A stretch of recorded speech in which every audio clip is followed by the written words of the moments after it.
भाई श्रेया कुठे? अरे लगता है वो अंदर तैयार हो रही होगी और जब तक मैं उसे बाहर नहीं लाऊंगी ना लगता है वो आएगी ही नहीं। प्रभा ने पार्टी इतनी झकास दी है कि कोई कमी ही नहीं छोड़ी। अब कैसे नहीं देती, मेरी श्रेया की पार्टी है भाई और इतनी मेहनत उसी के लिए तो करती हूँ मैं। बिल्कुल सही कहा भाई, बच्चों के लिए तो कितना भी करो कम है और तुम तो 2 नौकरियां करती हो। मेरा तो एक रिक्शा चलाने में टायर पंचर हो जाता है। अब जल्दी बुलाओ श्रेया को वरना बच्चे लोग कंट्रोल नहीं कर पाएंगे। हाँ अभी बुलाती हूँ। श्रेया, श्रेया कुठे गेली? अरे अभी तक तैयार नहीं हुई ये लड़की।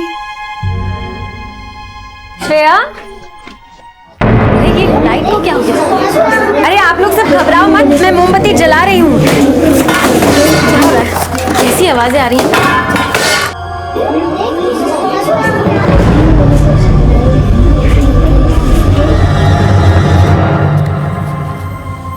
अरे भाई, बर्थडे में खर्चा अच्छा किया है तूने।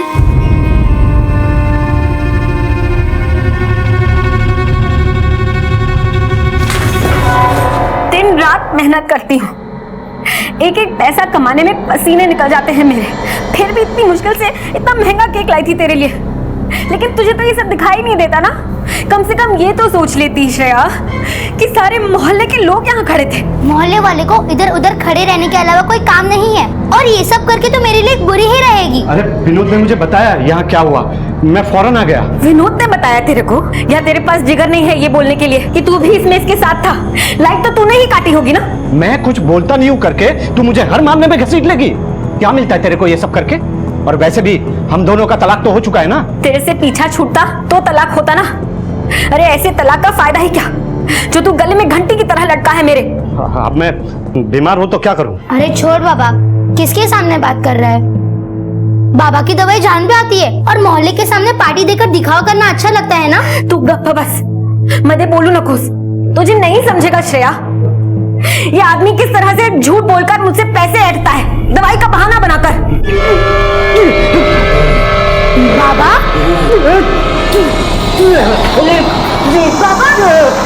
बाबा तू क्या हो रहा है? आजी जल्दी आओ, देखो बाबू का अटैक आ गया। बाबा बाबा जल्दी आओ ना। सुबह बाबा हम यहाँ आए थे, तुझे कुछ नहीं होगा, मैं हूँ ना। श्रेया जल्दी से पानी लेके। तू मेरे सुरेश को मार के ही दम लेगी। श्रेया को हमसे अलग करके दिल नहीं भरा तेरा।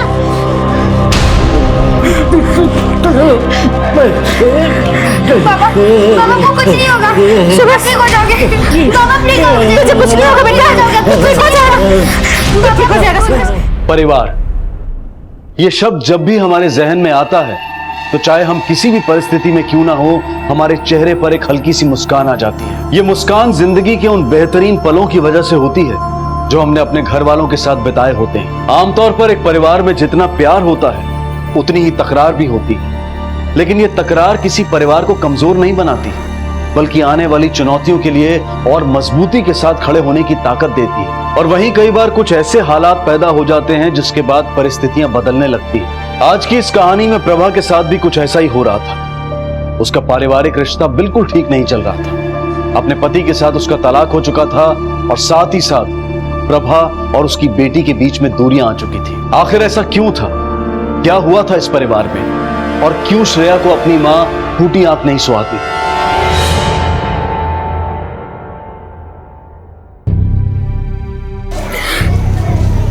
अगर प्रभा, वो बच्ची है, बच्चों से गलतियां होती हैं, उस पर इतनी सोचने की क्या जरूरत है?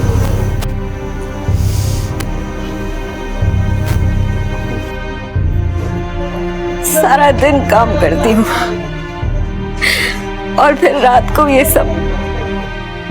मेरी तो जैसे जिंदगी ही बर्बाद हो गई है। 13 साल हो गए,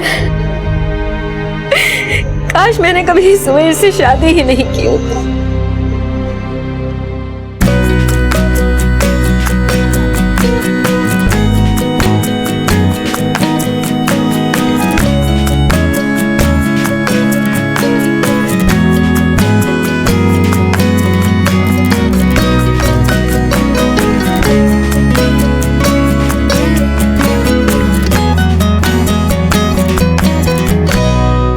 सुरेश कैसे होगा? बनिया से लेके बिजली तक के पैसे बाकी है। घर में खाने पीने के लिए कुछ भी नहीं है। तू टेंशन मत ले, कुछ दिनों की बात है, मैंने एक जगह पे नौकरी की बात की है। सुरेश तुम ठीक हो ना? हाँ ठीक हूँ। टेंशन कैसे ना लो सुरेश, तुमसे कैसे होगा? और कोई रास्ता भी तो नहीं है, ऐसे या वैसे करना तो मुझे ही पड़ेगा ना। एक रास्ता है। क्या? बाहर जाकर पैसे कमाने का काम मैं कर सकती हूँ, लेकिन फिर श्रेया को कौन देखेगा? एक काम करता हूँ, गांव से आई को बुला लाता हूँ। जो कुछ सुरेश कर रहा था वो मैं बस श्रेया के लिए ही झेल रही थी। ये क्या है? ये गिर गई थी तो मैंने फेंक दिया इसको। सुरेश मुझे नहीं लगता कि अब तुम्हें दवाइयों की जरूरत है। तुम्हें भी अब नौकरी ढूंढ लेनी चाहिए। कब तक मैं ऐसे अकेले काम करती रहूंगी? क्यों तू इसे वापस बीमार कर देना चाहती है? अभी अभी तो ठीक होने लगा है बेचारा।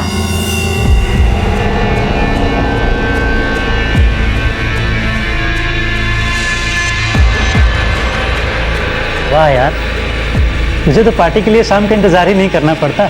भाई को शाम को 7 बजे के बाद आती है, उससे पहले दिन भर ऐश ही ऐश। तूने तो साला पूरा मामला ही पलट दिया। एक तरफ तेरी बीवी कमाती भी है, घर का सारा काम भी करती है, ऐसे जैसे तेरी बीवी नहीं कोई लॉटरी हो। तू साला घर पे ऐश कर रहा है। लोगों को बीमारी दुख देती है, पर मुझे देख, मुझसे ज्यादा सुखी इंसान देखा है कभी इस दुनिया में? है? एक बात बता, तुझे सच में कोई बीमारी है, ऐसा ही हवा बांध रहा है? मैंने अपने बीमारी को ही अपना हथियार बना लिया। 4-5 बोर छोड़ देता कि दौड़े पन्ना कम ना हो। अब मैं इतना बीमार थोड़ी ना हूँ जितना मेरी बीवी समझती है। यार दारू खत्म हो गई यार। अरे श्रेया बेटा, दूसरी वाली बोतल ले आ।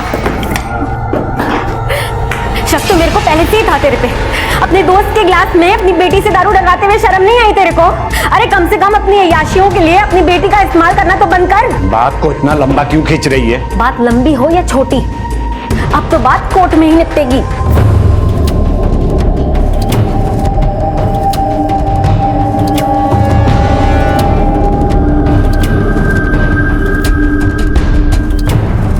दोनों पक्ष की दलीलें सुनने के बाद कोर्ट प्रभा देशमुख को अपने पति सुवेश देशमुख से तलाक लेने की अनुमति देती है।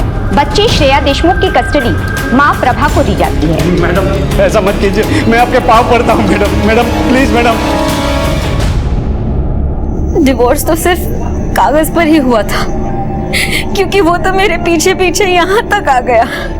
इस चौल में मैंने सोचा था कि वो कभी यहाँ तक नहीं पहुंच पाएगा और मैं अपनी जिंदगी की नई शुरुआत करूंगी। मौसी, मुझे इस बात का गम नहीं है कि वो मुझसे पैसे ऐंठता है, लेकिन इस बात का गम है कि उसने मेरी ही बेटी को मेरे खिलाफ खड़ा कर दिया। वो जानता है कि श्रेया मेरी कमजोरी है और इसी बात का फायदा उठाता है वो।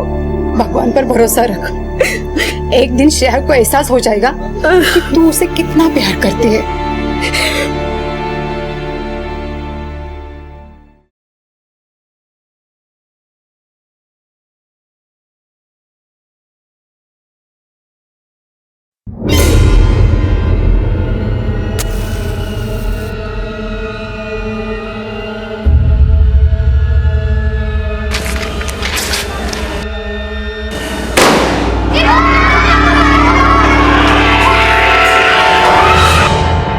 ये फ्रूट फेशियल है ना मैम, आपको बिल्कुल गोरा गोरा कर देगा।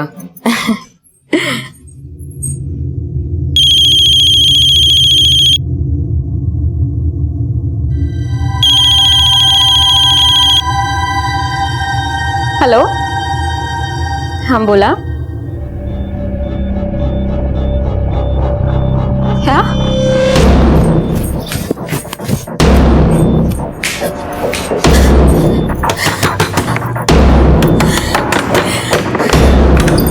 श्रेया कहाँ से जा रही है? श्रेया, कुठे आए तू? श्रेया, श्रेया।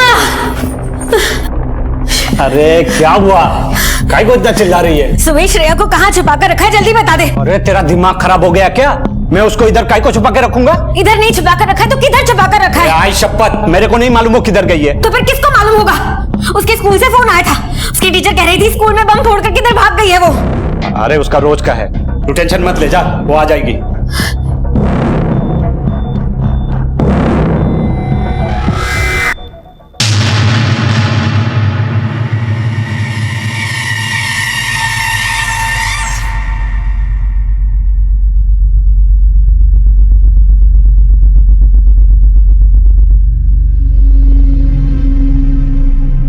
दुर्गा मुझे कहीं नहीं मिल रही है श्रेया।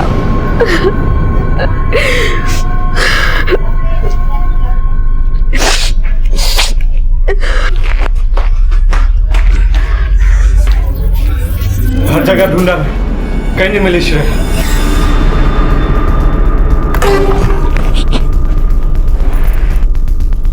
तुम लोग फिर आ गए? साहब मेरी बेटी श्रेया वो मिल नहीं रही है।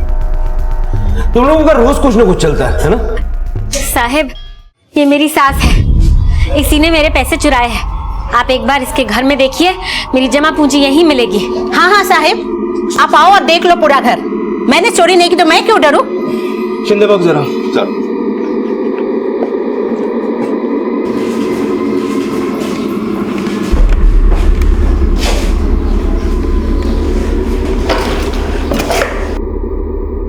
सर, इनके घर से तो कुछ नहीं मिला।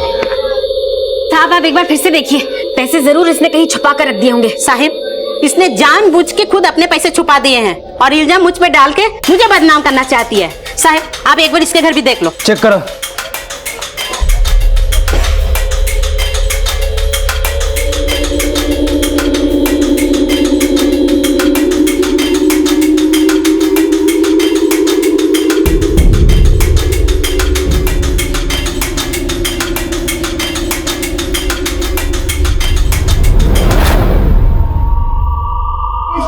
चलिए देखें। ये क्या है? ये पैसे श्रेया के बैग में कैसे आ गए? साहब जरूर इसने ही। हाँ यही सब करने के लिए हम बैठे हुए हैं तो ना। और क्या करने के लिए बैठे हो? आप कुछ भी बोलते रहती है। चुप! हे बघा, तुमची नाटकं बघायला माझ्याकडे वेळ नाही, अगली बार ध्यान रहे। मैं मानती हूँ कि हमने आपको अब तक बेवजह तंग किया है, उसके लिए माफी है, लेकिन मेरी बेटी श्रेया वो घर वापस नहीं आई। साहब आप उसे ढूंढो। अगर ये तुम लोगों का कोई नया नाटक हुआ ना, दोनों को उठा के अंदर कर दूंगा। नहीं साहब सच्ची। हम तुम्हारी बच्ची को ढूंढने की शुरुआत करते हैं, कुछ भी पता चलेगा तो इन्फॉर्म करें। और अगर तुम्हारी बेटी खुद से कहीं गई हो और घर वापस आ जाए तो तुम हमें इन्फॉर्म करोगे।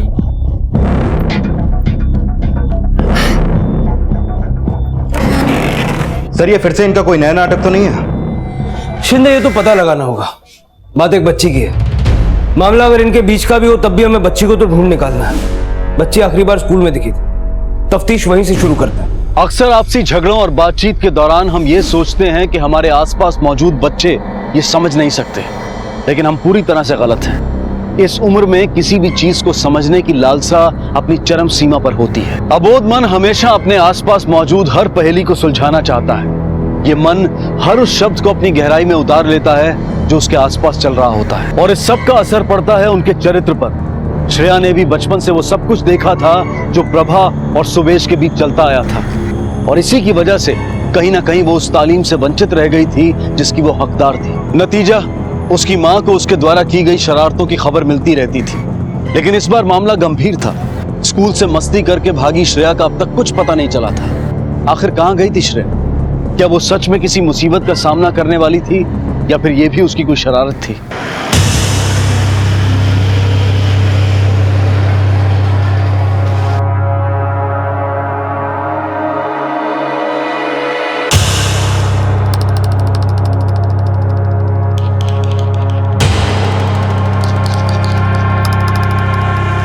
सर, श्रेया का ट्रैक रिकॉर्ड कुछ खास नहीं है स्कूल में। टीचर भी उसके बारे में कुछ अच्छा नहीं बोल रही है। काफी कंप्लेंट्स है उसके बारे में स्कूल में। शिंदे, उसको घर का माहौल कैसा मिला ये भी तो देखो। ऐसे माहौल में कोई भी बच्चा ठीक कैसे रहेगा? सर, अगर ये श्रेया अपनी मर्जी से स्कूल से भागी तो वो गई कहाँ, और अगर वो कहीं गई भी तो गई क्यों, कुछ समझ में नहीं आ रहा सर।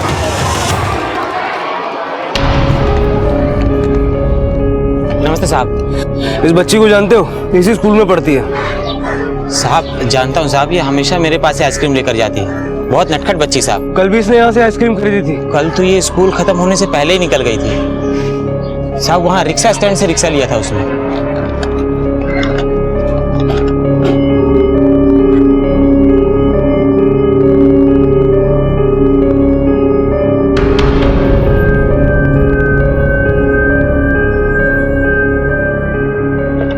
सुनो भैया, ये बच्ची स्कूल में पढ़ती है, कल यहाँ से ऑटो में बैठ के गई है, इसको देखा? हाँ साहब, ये लड़की मेरे ही रिक्शे में बैठी थी। मैंने ही 7 बंगला बस स्टॉप के पास छोड़ा था, मेट्रो ब्रिज के नीचे।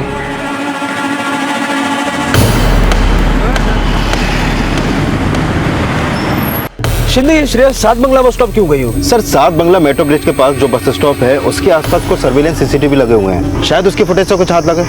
सारा फुटेज मंगवाओ। Okay sir.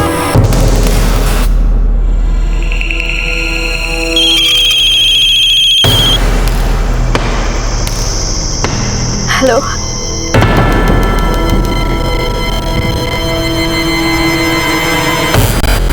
सर ये देखिए श्रेया 7 बंगला बस स्टॉप पे खड़ी गई है।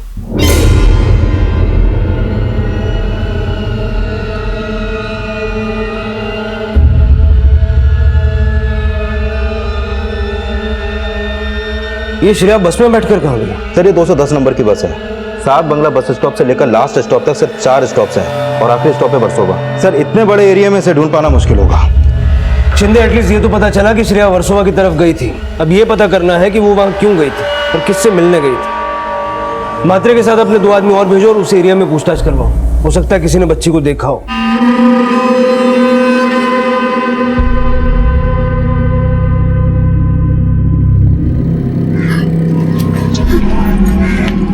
क्या हुआ प्रभा? श्रेया कुछ पता चला? नहीं अमित, लेकिन मैंने तुझे यहाँ इसलिए बुलाया क्योंकि मुझे तेरी मदद की जरूरत है। तू मुझे कुछ पैसे देगा क्या? क्यों, क्या हुआ? वो सब मैं तुझे नहीं बता सकती, बस मुझे पैसे चाहिए। पैसे तो अभी मेरे पास भी नहीं है। होता तो मैं मना ना करता, लेकिन काफी दिनों से काम पर नहीं गया हूं ना, तो अच्छा ठीक है, अब तू जा।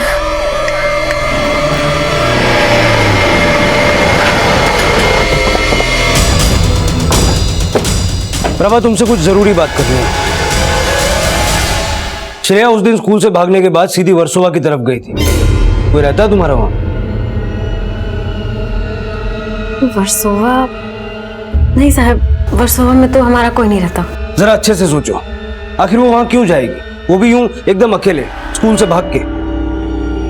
हाँ साहब, वर्सोवा में आरती रहती है, श्रेयाची मैत्रिन।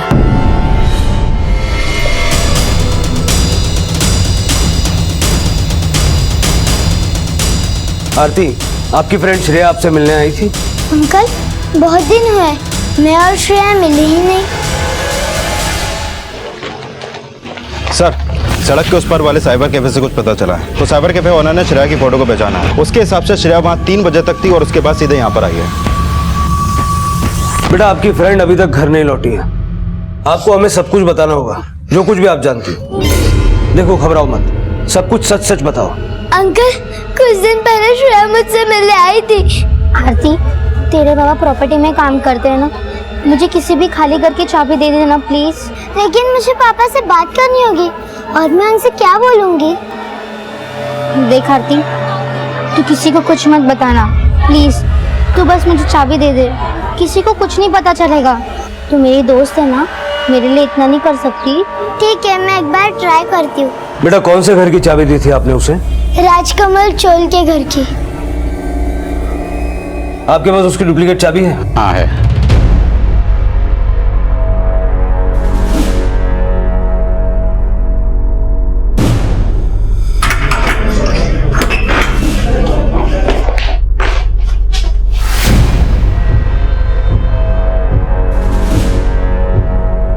तुम अंदर चेक करो।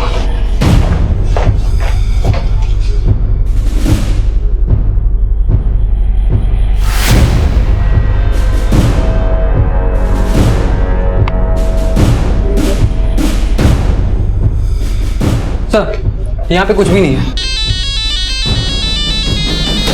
सर एक मिनट। हाँ मात्रे, सर मात्रे का फोन था। प्रभा ने अपने घर के पास ही एक सुनार को अपने गहने बेच दिए हैं।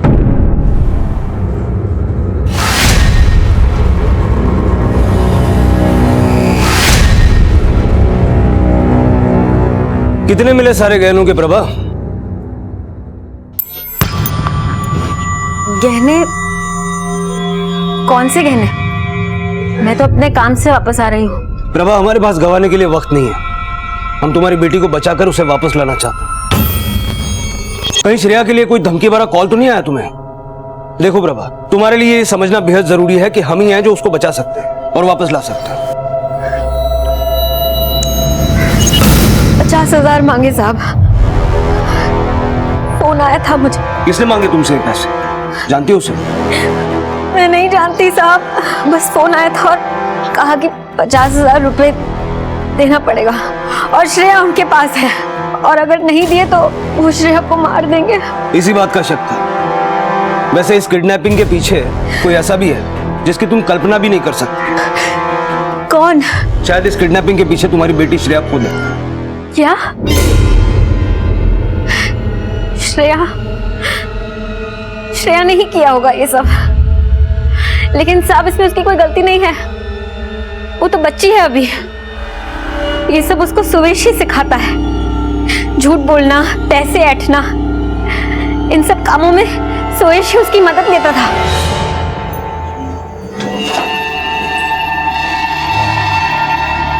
अरे आई, नाश्ता तैयार है? नाश्ता नहीं है, कल की खिचड़ी है, दे दूं? क्या है तू भी? बाबा के घर से देख क्या मस्त खाने की खुशबू आ रही है। कुछ तो करना पड़ेगा।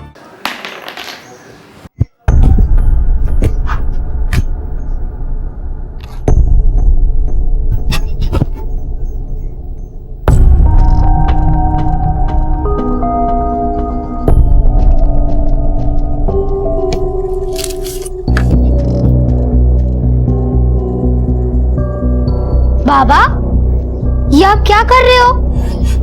बहुत भूख लग रही है बेटा। कमजोरी के हमारे चक्कर से आने लगे। वो किस्मत में अगर ये कचरे से खाना चुनना लगा तो क्या कर सकते बेटा। तेरी आय तो पैसा नहीं देगी ना मुझे खाना खाने के लिए। पिछले 7 दिनों तक एक दवाई तक नहीं खरीद पा रहा हूँ। पता नहीं अब कितना दिनों तक जिंदा रहूंगा मैं। ये आप छोड़िए, चलिए मेरे साथ।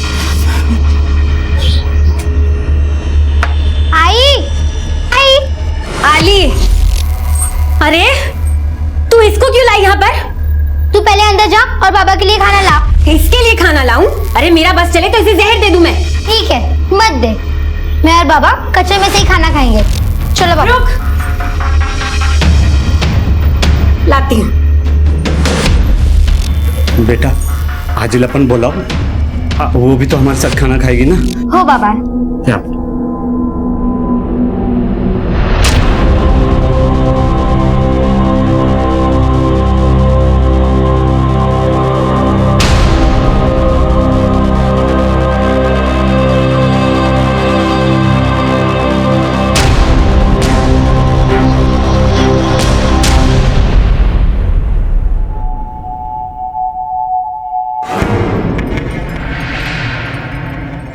आई, लगता है वो लेनदार आ रहा है। अब क्या करेगा तू? हाँ, एक आइडिया है। वो लोग एक बीमार आदमी पे तो हाथ नहीं उठाएंगे। चलो 1 मिनट के लिए मान भी लेते हैं कि वो पैसे के लिए एक बीमार आदमी का धुलाई कर देगा, लेकिन एक बच्ची पे हाथ नहीं उठाएगा, है ना? रुक, मैं आता हूं। अरे श्रेया सुन, इधर आ। एक काम है, आजा आजा। क्या हुआ बाबा? चल ना, चल इधर आ। चल, रुक। चल तू ना बेटा यहाँ लेट जा, ठीक है? क्या हुआ बाबा? आप मुझे यहाँ लिटा क्यों रहे हो? बेटा तेरे बाबा को ना एक आदमी को पैसे देने हैं। उस आदमी को अगर बाबा ने पैसे नहीं दिए ना तो आदमी बाबा को बहुत मारेगा। तू चाहती है बेटा बाबा को कोई मारे तो ले जा, ले जा।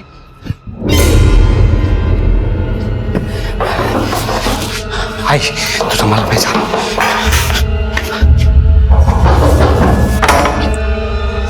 अरे कौन है? काकी, सुरेश को बाहर भेजो। हम लोग जानते हैं कि वो अंदर ही है। आज मैं अपने पैसे लेकर ही जाऊंगा। वो तो बहुत बीमार है बेटा। हम लोगों ने तुमसे पैसे उधार लिए हैं, थोड़ी दिन में लौटा देंगे। श्रेया,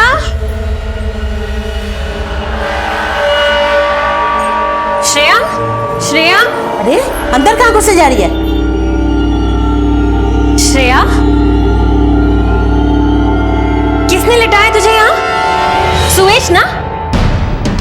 अरे आप जिसे ढूंढ रहे हो वहां से भाग रहा है। साला चल चल।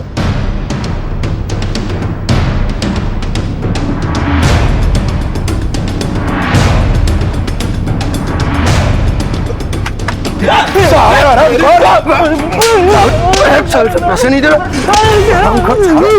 मेरे पापा को, वो बीमार है, छोड़ो उनको। पापा, छोड़ो उनको।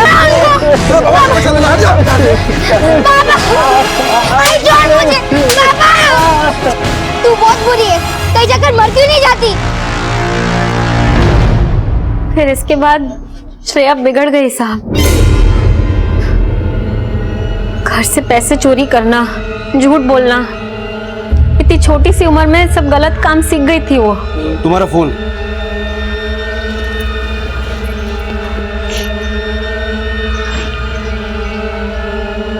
इसमें से कौन सा नंबर था जिससे कॉल आया था? ये दूसरा वाला 022444982। ये तो किसी पीसीओ का नंबर लगता है। एक काम करो, इस नंबर के बारे में पता करो, तब तक मैं सुवेश की बीमारी की खबर लेता हूँ। चल।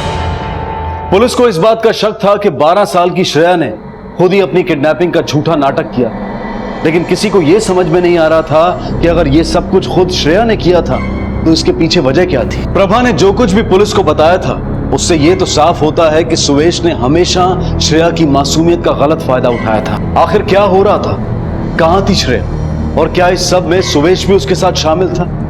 इन सभी सवालों के जवाब जानने के लिए पुलिस ने सुवेश से सवाल जवाब शुरू किए। एक नंबर की झूठी है साहब वो। मैं सच में बहुत बीमार रहता हूँ। वो तो मुझे श्रेया से मिलने से भी रोकती है। तो तू श्रेया को पैसे चुराने के लिए भी नहीं बोलता होगा? श्रेया के चोरी करने की आदत से मैं इनकार नहीं करता हूँ साहब, लेकिन ये आदत मैंने उसे सिखाई है, ये बिल्कुल गलत बात है। सुवेश, तू कहीं से भी दूध का दूल्हा नहीं लगता है। प्रभा भी क्या दूध की धुली हुई है? उसने भी तो मुझे छोड़ दिया अपने यार के लिए। मतलब? उसका चक्कर है साहब। चक्कर? हाँ। किसके साथ? अमित के साथ, वही रिक्शा वाला। मुझे श्रेया ने बताया था देर रात को वो घर आता है।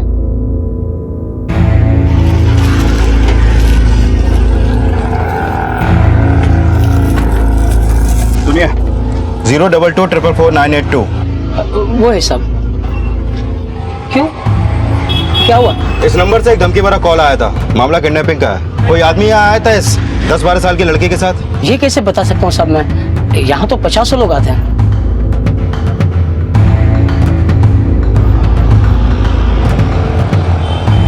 सर, यहाँ से तो कुछ भी पता नहीं चला है। हाँ, मैंने भी सुवेश से पूछताछ की। श्रेया की माँ प्रभा का एक नया एंगल सामने आया है। शिंदे, कहीं कुछ ऐसा तो नहीं जो हमें नजर नहीं आ रहा? सर, अब तो ये कहना भी मुश्किल है कि श्रेया ने खुद ही ये सब प्लान किया है या फिर किसी और का भी हाथ है इसमें। एक काम करो, इस अमित के बारे में और पता लगाओ।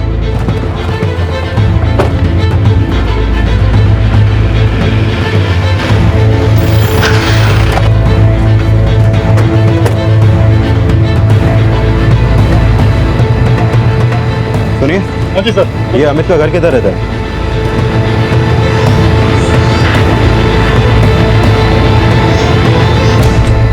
सुनिए, ये अमित का घर कहाँ है?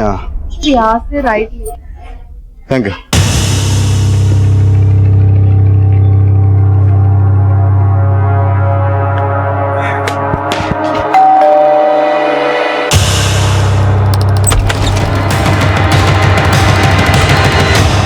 बाबा किधर है बेटा? साहब, अमित तो बाहर गया है। बेटा, श्रेया को जानते हो? हाँ सर, मैं श्रेया को जानता हूँ।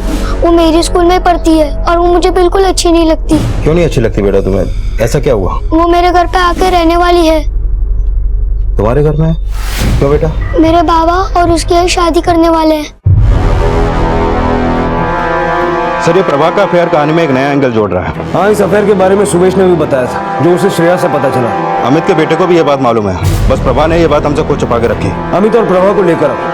साहब, हम दोनों एक दूसरे को पसंद करते हैं, लेकिन इसका मतलब ये नहीं है कि मैं श्रेया को कुछ कर दूंगी। सबसे ज्यादा प्यार मैं श्रेया से ही करती हूँ। पर श्रेया तो तुमसे नफरत करती थी। तेरे और अमित के चक्कर के बारे में भी उसे पता था। इससे तेरा मोटिव और स्ट्रांग हो जाता है। और तू बिना ब्रेक लगाए सारी कहानी फटाफट बता। पता चला बहुत दिनों से तेरा रिक्शा नहीं निकला है। पैसों की जरूरत तो तुझे भी होगी। साहब मेरा रिक्शा मेरे पास है ही नहीं, बनने को दिया है इसलिए नहीं चलाया।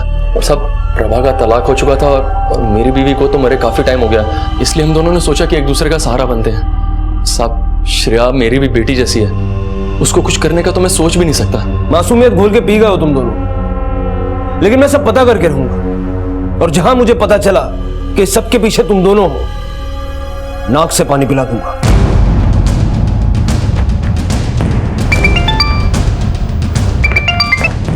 हाँ बोल। ठीक है, हम वहां पहुंचते हैं। सर, चारकोप नाले के पास एक बच्चे की लाश मिली है। चलो।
एक 12 साल की बच्ची को बड़ी निर्दयता से मारा गया था। एक किडनैपिंग का केस जो खुद श्रेया ने रचा था, अब उसके मर्डर केस में तब्दील हो चुका था। आखिर कौन था जिसने इस बच्ची की हत्या की थी?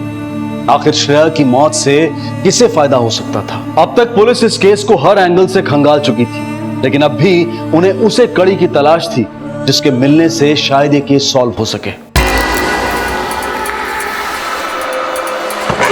सर, पोस्टमार्टम रिपोर्ट के मुताबिक श्रेया की मौत उसके गायब होने के ठीक 48 घंटे बाद हुई थी। मतलब श्रेया उस घर में रुकी तो थी, लेकिन उसकी मौत कहीं और हुई, और उसके बाद उसकी लाश को नाले के पास लाकर फेंक दिया गया। सर, श्रेया मर्डर केस के सिलसिले में कोई आदमी आपसे मिलने आया है। अंदर। जी सर।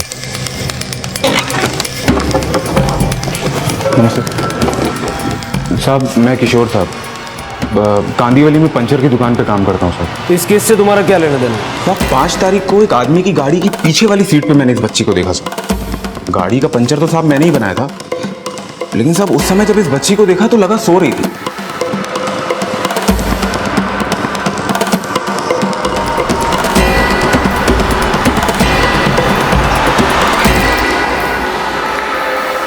लेकिन साहब अब तो जरूर लगता है कि ये बेहोश थी बच्ची साहब। ड्राइवर का स्केच बनाने में हमारी मदद करो। साहब उसने तो अपना मुंह ढक रखा था साहब, लेकिन आज सुबह पेपर में बच्ची की फोटो देखते ही मैं यहाँ आ गया साहब। गाड़ी नंबर याद है? साहब लाल कलर की छोटी गाड़ी थी साहब। अब दिन भर में साहब इतनी गाड़ियां देखते हैं, ध्यान तो नहीं रहता, लेकिन साहब गाड़ी का आखिरी नंबर साहब 8-9 था। ठीक है, तुम जाओ, अगर कुछ भी जरूरत पड़ेगी तो दोबारा बुलाएंगे। नमस्ते। शिंदे, 5 तारीख को मर्डर हुआ और लाश मिलती है अब। इस पंक्चर वाले ने भी श्रेया को उसी दिन गाड़ी में देखा था। ये जो कोई भी मुंह ढका हुआ आदमी है, इसी ने श्रेया को मारा है। ये देखो, ये रहा वो नाला जहां में श्रेया की लाश बरामद हुई, और ये है प्रभा की चौल, और उसके ठीक बीच पड़ती है कांदिवली की ये पंक्चर की दुकान। शिंदे, मुझे शक हो रहा है कि जिसने श्रेया को मारा है वो प्रभा की चौल का है, और श्रेया और प्रभा को जानने वाला है। शिंदे, इस चौल को टारगेट करो। ये लाल गाड़ी हमें खूनी तक पहुंचा सकती है।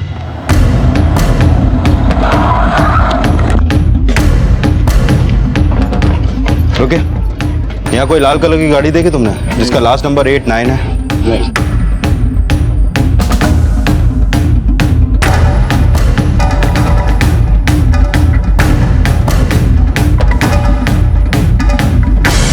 सर, इस चौल में एक लाल गाड़ी है। कोई शंकर नाम का आदमी यही 3 गली छोड़ के रहता है। वो क्यों मारा बच्ची को? साहब आप लोग क्या बोल रहे हैं? क्यों मार रहे हैं मुझे? मैं क्यों मारूंगा साहब? मैं तुझे अपनी बेटी की तरह मानता हूँ। मेरे जिगरी दोस्त की बेटी है साहब। जिगरी दोस्त? हाँ साहब, सुबह साहब वो 5 तारीख को मेरी गाड़ी लेके गया था। बोला था कोई जरूरी काम निपटाना है तो दे दी साहब गाड़ी।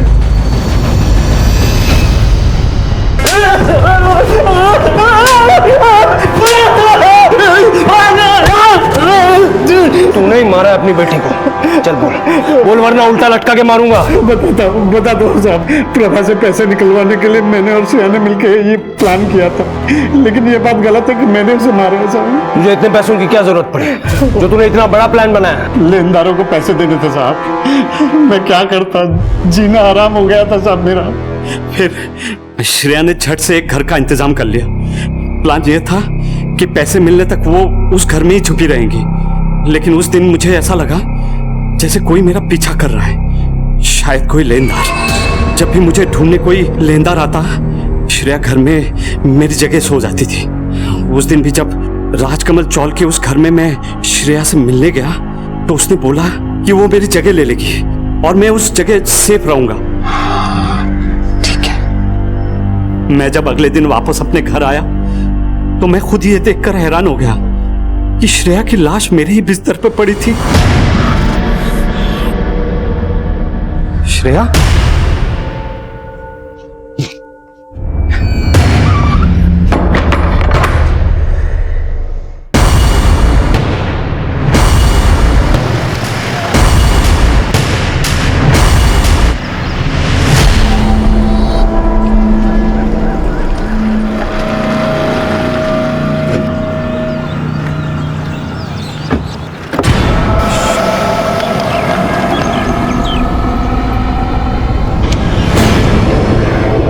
हेलो, ऐसे तैयार रख, नहीं तो जानती है ना मैं क्या कर सकता हूँ।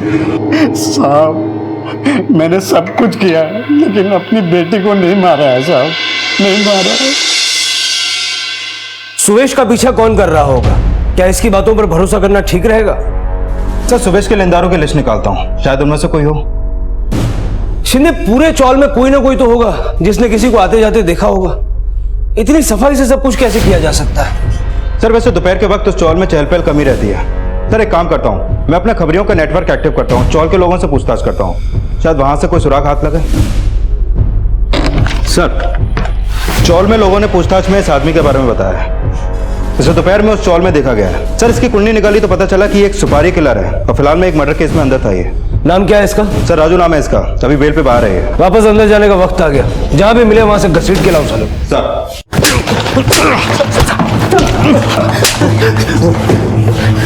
सर बोल, मैं ही मारा था छोकरी को, मुझे पैसे मिले। किसने दिए थे पैसे? साहब मुझे पैसे वो जिंदगी भर मैं अपने बच्ची के प्यार के लिए तरसती रहूंगी। मुझे कभी अपनी बच्ची का प्यार मिला ही नहीं अमित।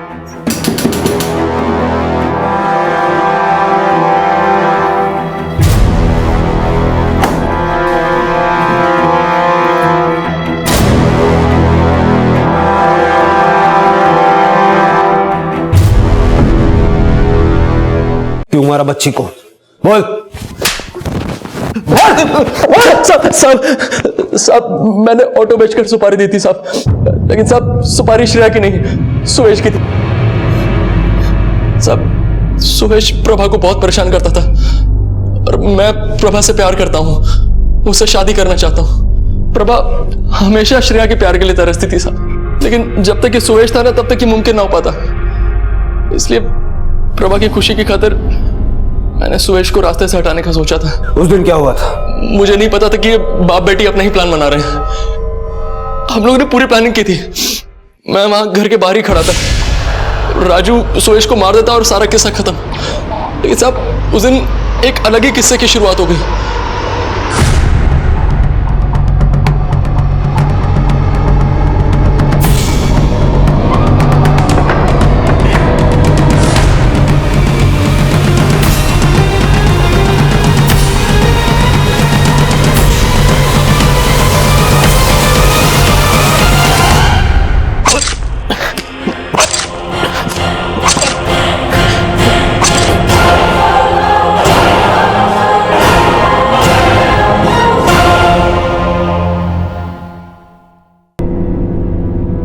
अबे अमित जल्दी आ जाए, लोचा हो गया।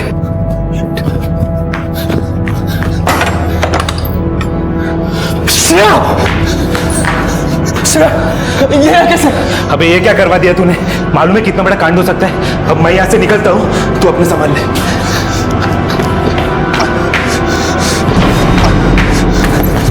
मैं इतना डर गया था साहब कि मुझे कुछ समझ नहीं आया और मैंने बॉडी वहीं छोड़ दी। मुझे लगा बॉडी सुवेश के घर से मिलेगी तो बाद में फंसेगा भी वही, और फिर बाद में मैं प्रभा को सुवेश के खिलाफ भड़काकर अपना रास्ता साफ कर लूंगा। साहब मैंने जो भी किया प्रभा के लिए किया साहब। चल